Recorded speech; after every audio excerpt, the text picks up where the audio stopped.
Hi guys, we are Gujju channel में आप सभी का स्वागत है। आज हमारे इस वीडियो में हम बात करने वाले हैं मेरे हस्बैंड की बीवी मूवी के डे 5 के बॉक्स ऑफिस कलेक्शन के बारे में।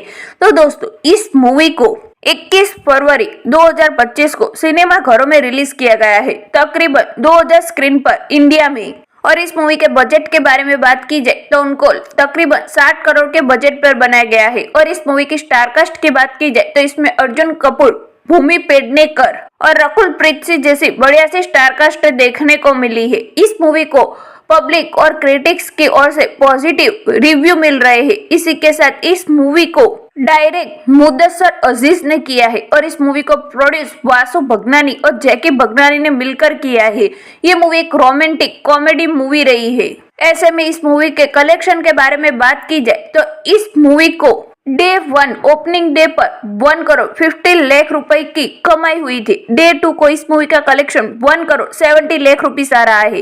डे 3 का इस मूवी का कलेक्शन 1 करोड़ 25 लाख रुपीस आ रहा है। इसी के साथ आगे बढ़ते हुए डे 4 के कलेक्शन के बारे में बात की जाए तो 60 लाख रुपीस आ रहा है और डे 5 का कलेक्शन 23 लाख रुपीस आ रहा है। यहाँ तक इस मूवी का टोटल इंडियन नेट कलेक्शन हो जाता है 5 करोड़ 28 लाख रुपीस, जो वाकई में बहुत ही अच्छा आ रहा है। तो दोस्तों, आगे इस मूवी के डे बाय डे कलेक्शन जानने के लिए वी आर गुज्जू चैनल को सब्सक्राइब जरूर कर दीजिए।